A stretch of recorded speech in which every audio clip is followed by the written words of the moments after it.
lived in this community for almost 24 years, right over in Yamacraw Beach. These are our neighbors. These are the individuals who live and share this community with us. Now, there was a time in the Bahamas when neighbors used to be neighbors. There was a time when we could, you know, you can pop across and say, lend me some sugar, tin of cream. But we were our brother's keeper. We cared for each other and we looked out for each other. And the truth of the matter is, we still need each other.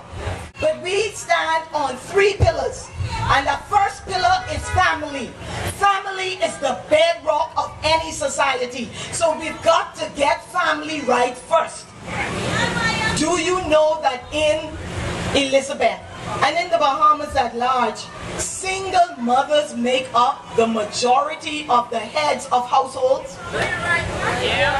Single mothers are called on to do a yeoman's task, a very arduous task.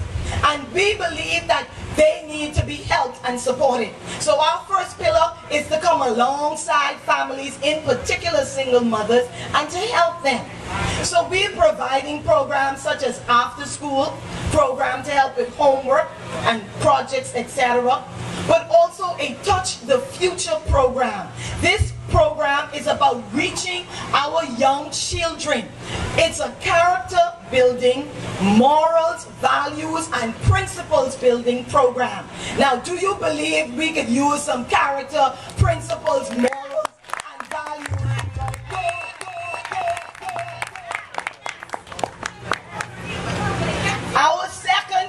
Our second pillar is to build our community.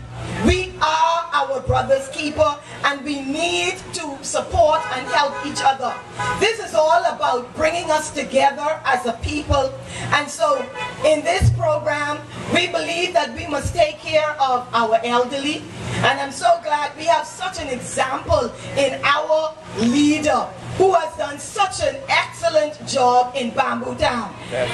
And not only just now, but this has been all around the last 4.5 years. I tell people when they ask, how do we know you will not be like the other candidates that come around? When you get elected, we don't see you anymore. I have one easy, good answer for them. I say, look at our leader. Yeah. Exactly what Branville McCartney did in Bamboo Town, that's what all of us are committed to doing in our various constituencies. Bringing real representation.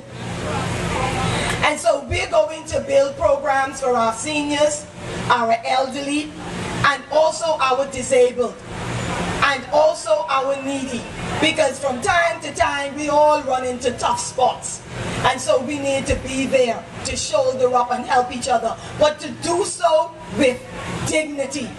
Because as long as you're Bahamian, I am your brother, I am your sister, I should be there to help you.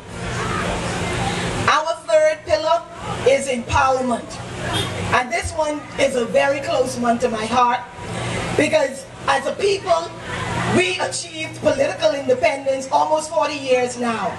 But we have not achieved, we have yet to achieve economic independence.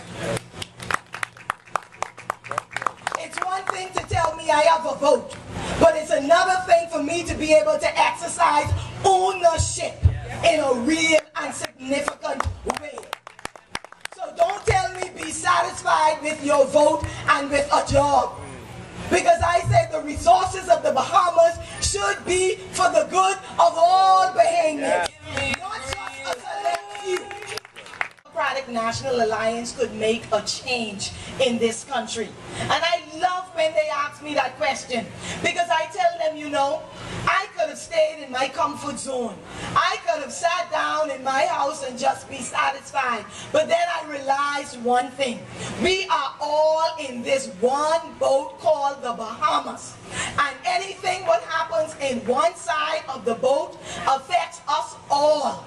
And so I have come out of concern. I am compelled to come. I tell people I am on a rescue mission.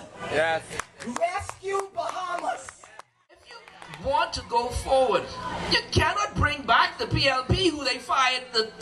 anymore. That's going back. You can't go back. And to bring the F&M back, they'll go back. Because guess what? You can't trust them. I thought I could, you know. I was there. I campaigned on a matter of trust. I was there in 2007. I sat around the table. I left. You can't trust them. No. When a man who leads the country says, now, we need new faces. We need new people. When a few months ago they were saying, the DNA, all they have is new people and new faces, and they don't know anything about politics or governance. But what are they doing now? You know what happened? I'll tell you the story. They did their assessment, you know. They did their assessment, both parties, and their assessment said, new people. You're not moving forward. They said, new people. So they went in a rush. I mean, they got some people there who just finished school. That's the truth. That's new. They knew it on the DNA. We almost like the old party now. My Lord. Look at that, 8 months, Wallace. 8 months, Mr. Chairman. You're ready to change. We ready to change. Can you imagine what we can do in 5 years? You believe it or not, and I know you believe it because you're here, change has come to the Bahamas. Do you believe that? Change has come to the Bahamas. You gotta believe it. Everywhere I go, all across our land, and definitely in the constituency of Nassau Village, every single day people are screaming and calling out, ring the bell, because we want to change this country forever. Because this isn't for us.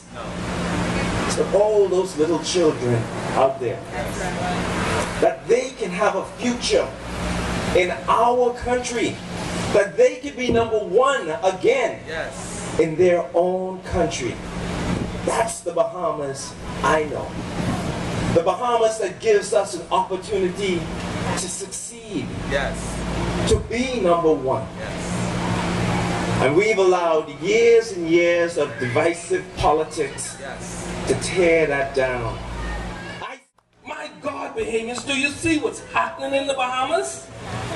We don't need to change, and we've been doing it for too long now, changing Hubert Christie for Perry Ingram. Those days are over, man. Boy, that's why I go on green. And that's why I go on green too. Please, my friends, please don't let them sweet talk you into poverty. Don't let them giggle time away why you cannot educate your children, why you cannot pay your mortgage, and why you live as second-class citizens in your country. Officially opening the Elizabeth Constituency Office. We send an open invitation. Please come, stop by. Let's talk. You have concerns. You want to see real change in the Bahamas? Come, let's be a part of this change. Let's make it happen. We're located Joe Farrington Road, the old Galilee College building, yellow building, upstairs. Our office hours are 10 to 6. We'll be there. Give us a call, 601-0004 for change.